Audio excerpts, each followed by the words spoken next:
My daughter inherited $33 million. 3 days later, she told me to pack my bags and get out of the house. She said I had lived off her father long enough. She said it was her money now and her house now. I left with tears in my eyes holding one small suitcase. And 3 days after that my phone rang. It was my daughter, and she was sobbing, begging me to help her. Because in just 3 days she had lost almost everything. If you want to know what happened, make sure you subscribe to Broken but Surviving, because this story will shock you. My name is Margaret. I am 58 years old, and I need to tell you about the worst week of my life. The week my daughter got rich and threw me out. The week I learned that money can turn even your own child against you. This is my story. I raised my daughter Emily by myself for most of her life. My husband Richard worked all the time. He was a businessman. He was always traveling, always working on deals, always trying to make more money. He loved Emily. He loved me, but he was never home. So I was the one who raised her. I was the one who took care of her when she was sick. I was the one who helped her with homework. I was the one who went to every school event. Me, not him. Richard died 6 months ago. Heart attack. He was only 60 years old. It was sudden, unexpected. One day he was fine. The next day he was gone. Emily and I were devastated. We cried together. We mourned together. We held each other and tried to figure out how to live without him. Richard left us the house. He left us some savings, enough to live on. Nothing huge. Maybe $200,000. Emily and I decided to live together in the house. She had just graduated from college. She was looking for a job. I told her to take her time, to grieve, to heal. We would figure everything out together. For 6 months we were okay. We were sad, but we had each other. Emily would make me tea in the mornings. I would cook dinner for us at night. We would watch movies together, talk about Richard, remember the good times. I thought we were going to be okay. And then everything changed. One day a lawyer called. His name was Mr. Stevens. He said he had news about Richard's estate. He said Richard had been working on a big business deal before he died. A deal that was worth a lot of money. The deal had finally closed, and all the money was going to Emily. How much money? I asked. $33 million, Mr. Stevens said. I almost dropped the phone. 33 million, that could not be real. Richard never told me about this deal. He never told me there was this much money involved. Stevens explained that Richard had set it up this way. Everything would go to Emily, not to me, just to Emily. Richard wanted to make sure his daughter was taken care of for the rest of her life. I was shocked, but I was also happy. My daughter was going to be set for life. She would never have to worry about money. She could do whatever she wanted, go wherever she wanted, be whoever she wanted. This was a gift, a blessing. I told Emily the news. She screamed. She jumped up and down. She hugged me. We both cried happy tears. I told her this was going to change her life. She said we were going to be okay now. We were going to be more than okay, but I was wrong. This money did not make things better. It made everything worse. The first day Emily got the money, she went shopping. She bought new clothes, new shoes, a new car.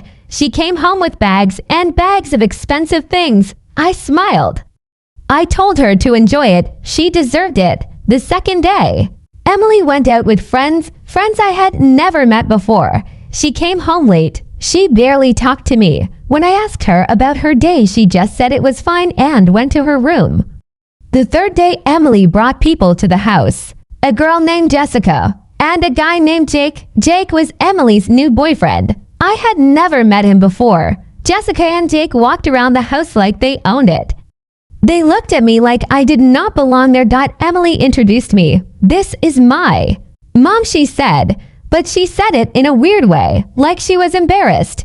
Over the next few days, Jessica and Jake were at the house all the time. They were always whispering to Emily, always pulling her aside to talk privately. I would walk into a room and they would stop talking. I started to feel uncomfortable in my own home. Emily started acting different, cold, distant. She stopped having breakfast with me. She stopped watching movies with me at night. She was always on her phone, always texting, always making plans that did not include me. 1 week after Emily got the money, she came to me. Jessica and Jake were with her. Emily looked at me with hard eyes. Mom, we need to talk, she said. Okay, I said. I sat down. I thought maybe she wanted to talk about investing the money, about being smart with it. But that is not what she wanted to talk about. Mom, I think it is time for you to get your own place, Emily said. I stared at her. What? This is my house now, Emily said. Dad left the money to me, which means everything is mine now. And I think you need to move out. I felt like someone had slapped me across the face. Emily, this is my home too, I said. I have lived here for 30 years. Not anymore, Emily said. Jessica and Jake nodded behind her. You have lived off Dad your whole life. Now, Dad is gone, and I am the one with money, so I get to decide who lives here. And I want you to leave. Emily, you cannot be serious, I said. My voice was shaking. I am your mother, and I am grateful for everything you did, Emily said. But Mom, I am 26 years old.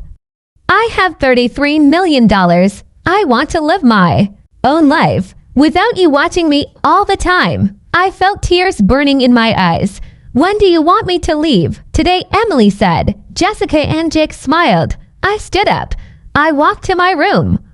I packed a small bag. I took my clothes, my photos, my personal things. I walked back downstairs. Emily was standing in the hallway. She did not look at me. I stopped in front of her. I love you, Emily, I said. And your father loved you. I hope you remember that. Emily said nothing. I walked out the door. I got in my car, and I drove to my sister's house. I cried the whole way. My sister was shocked when I told her what happened.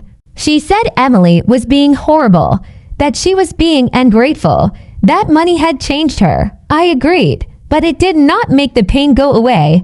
I stayed at my sister's house. I did not hear from Emily. Not a call. Not a text, nothing. It was like I did not exist anymore. 3 days passed, 3 long painful days. I cried every night. I could not believe my own daughter had thrown me out like garbage. And then on the 3rd night my phone rang. It was Emily. I stared at the screen. My sister said do not answer it. Let her suffer, but I could not. She was still my daughter. I answered, hello, Mom, Emily said. And then she started sobbing. Mom, Emily said again. Her voice was shaking. I need your help, please. I made a terrible mistake. I sat up. My sister was looking at me, shaking her head. She was mouthing the words hang up. But I could not. Emily was crying so hard she could barely breathe. What happened, Emily? I asked. My voice was calm even though my heart was racing. Mom, I lost the money, Emily said. Almost all of it. I lost everything. I felt my stomach drop. What are you talking about? How did you lose the money? Emily took a shaky breath. Jessica and Jake, she said. They told me about an investment. They said it was guaranteed.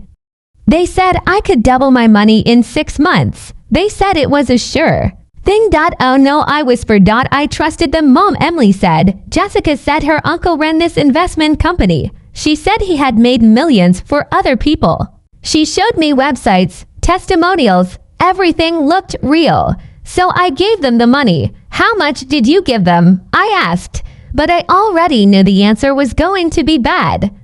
$28 million, Emily said. I transferred it to their investment account 3 days ago.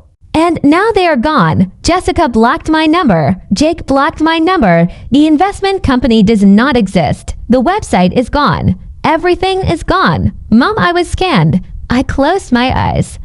$28 million gone in 3 days. My daughter had lost almost everything because she trusted the wrong people. Did you call the police? I asked. Yes, Emily said. I filed a report yesterday. But the detective said the money was probably already moved overseas. He said there is almost no chance of getting it back. Mom, I am so stupid. I am so stupid. Emily was sobbing now. Hard, ugly crying. The kind of crying that comes from deep pain, from regret, From realizing you destroyed your own life, where are you right now? I asked. I am at the house, Emily said. Alone. Everyone is gone. All my new friends, everyone who said they cared about me. They all disappeared the second the money was gone. I looked at my sister. She was shaking her head. She was mouthing the words, "Do not go. Let her figure it out herself." But I could not do that. Emily was still my daughter. She had hurt me. She had thrown me out. She had chosen money over me. But she was still mine. I will be there in 20 minutes, I said. Thank you, Mom, Emily whispered. Thank you. I hung up. My sister looked at me like I was crazy. Margaret, you cannot be serious, she said. She threw you out 3 days ago. She chose those people over you. And now that the money is gone, she wants you back. You are going to let her use you again. She is my daughter, I said. I know she hurt me. I know what she did was terrible. But she is 26 years old. She made a stupid mistake. And she needs help. I am not going to abandon her. My sister sighed. You are too good for your own good, she said. But fine, go. Just do not let her walk all over you again.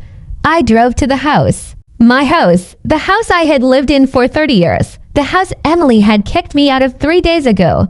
I pulled into the driveway. I walked up to the front door. I knocked. Emily opened the door.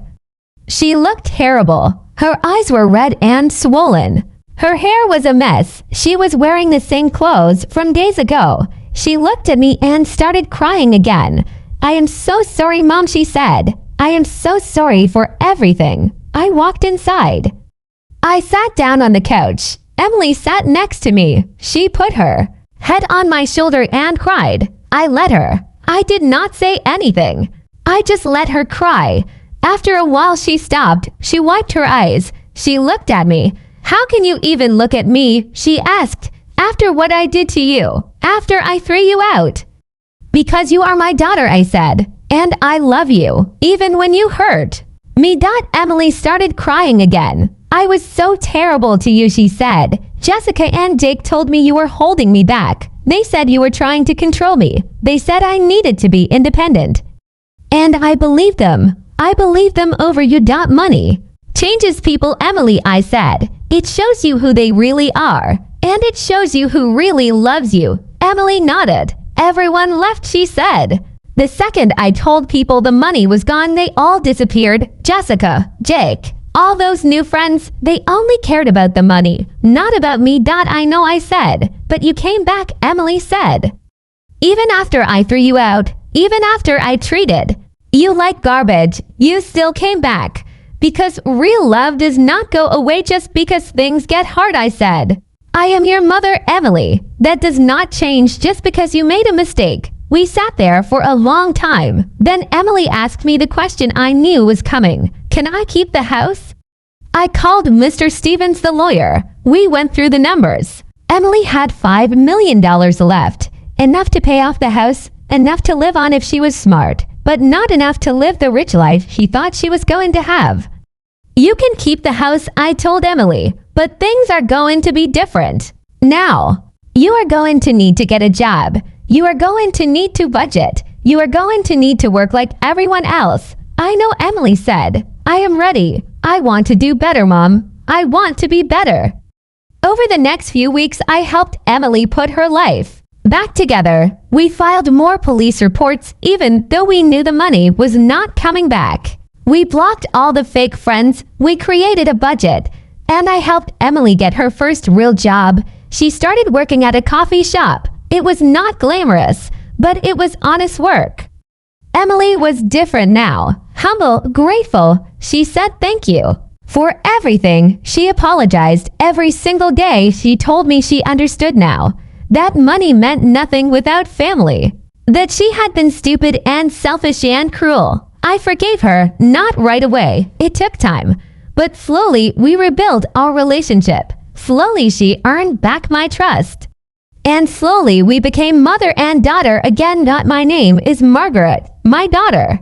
Got $33 million and threw me out of the house. 3 days later, she lost almost everything. And she called me begging for help. I could have walked away. I could have let her suffer, but I did not. because she is my daughter. And real love does not give up. Real love forgives. Real love comes back. If you have family members who have hurt you, I want you to know something. You do not have to let them walk all over you. You can set boundaries. You can protect yourself. But also remember that people make mistakes, young people especially, and sometimes they need a second chance. Only you can decide if they deserve it. If this story touched you, please subscribe. To Broken but Surviving right now, hit that subscribe button and turn on notifications. Drop a comment below and tell me, would you have gone back? Would you have helped your daughter after she threw you out? Let me know. And remember, you are not alone. We are all broken, but we are all surviving. Thank you for watching. I will see you in the next video.